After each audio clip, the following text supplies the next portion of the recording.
حدیث میں آتا ہے کہ نبی نے 4 لکیریں کھینچ کر ان 4 راستوں کو یعنی حنفی، شافعی، مالکی، ہم یہ پھر وہی سوال آ گیا، حنبلی مقلدین کے راستوں کو شیطان کا راستہ بتایا ہے. استغفر اللہ.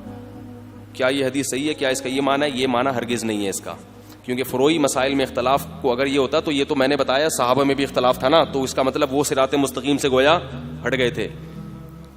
تو اس سے مراد ہے کہ اسلام کا جو ایک بیسک ہے کہ اصل کیا ہے، قرآن اور سنت اور اجماع امت، اجماع صحابہ بھی اجماع امت بھی، یہ بیسک ہیں، یہ اصول ہے ہمارے. ان اصول سے اگر کوئی ہٹے گا، اب لوگ یہ بھی کہتے ہیں کہ جب تمہاری اصل قرآن و سنت ہے تو اس میں امام حنیفہ کہاں سے آ گئے؟ تو امام ابو حنیفہ کی اصل کیا تھی؟ قرآن و سنت تھی. تو جب ابو حنیفہ کو فالو کرے گا وہ قرآن و سنت ہی کو فالو کرنے والا کہلائے گا، کیونکہ انہوں نے جو مسائل مستنبط کیے کس اصول کے بیس پر؟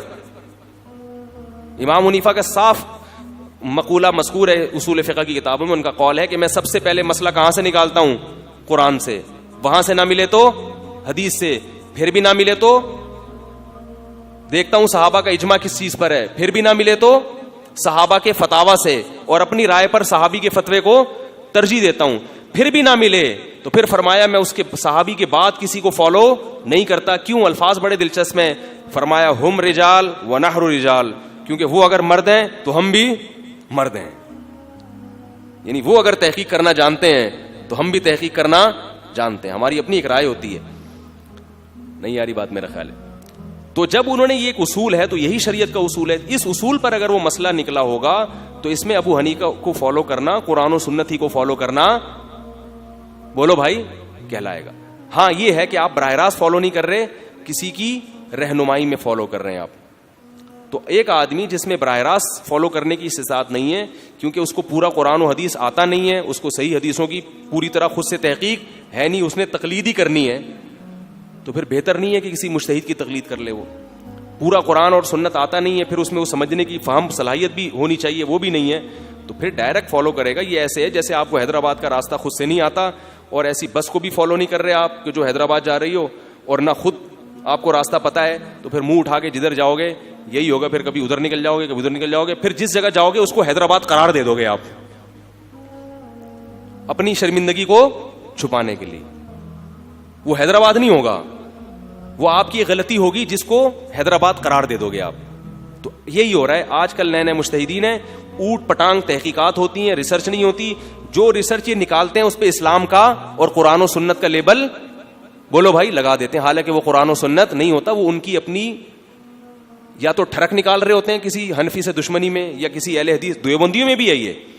بعض دیوبندی میں نے ایسے دیکھے ہیں، حق بات پتہ چل گئی ان کو پتہ چل گیا یہ قرآن و سنت کا راستہ ہے، ان کو پتہ چل گیا کہ یہ امام حنیفہ کا قول بھی نہیں ہے، کچھ بھی نہیں ہے، لیکن چونکہ حضرت دامت برکاتہم نے یوں ارشاد فرما کے دنیا سے چلے گئے تھے، لہذا اب اس سے رجوع نہیں کرنا. کیوں رجوع نہیں کرنا؟ کہ یہ تو اہل حدیث کہتے ہیں.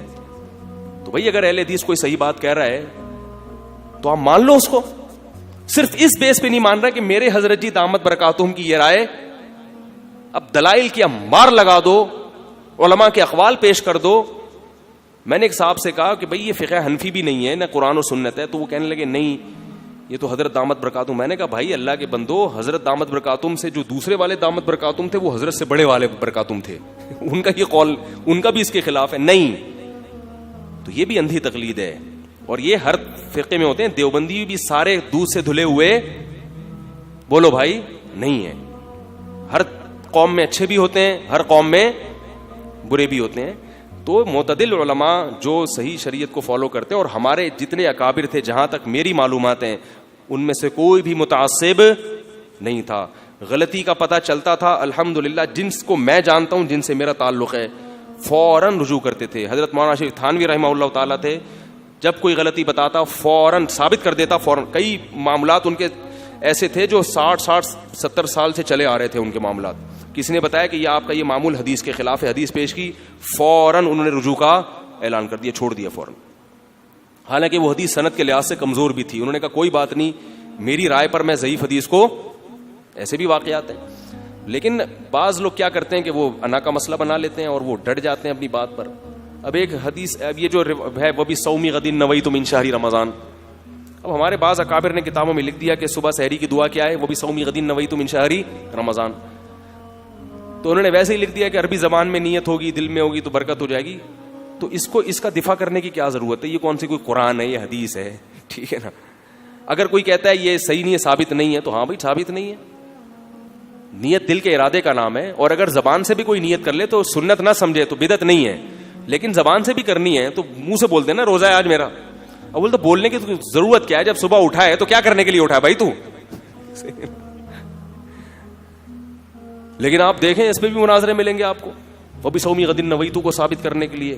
چھوڑو، کیا ضرورت ہے ان فضول سی اتنی سی چیز کو لے کے آپ ایک ٹھیک ہے نہیں مانتا یار نہ مان، ہم کون سا یہ کوئی کون سے اسلام میں اس کی بہت بڑی اہمیت ہے. تو ایسا بھی ہوتا ہے. تو اسی وجہ سے پھر کیا ہوتا ہے، آپس میں اختلاف بڑھتا ہے. اس وقت امت کو بڑے مسائل کی طرح بدعت، شرک، جو بنیادی چیزیں ہیں جن میں مجتہدین کا اختلاف نہیں ہے، ان کو فوکس کرنا چاہیے. ان کو بھی محبت سے، تن سے نہیں.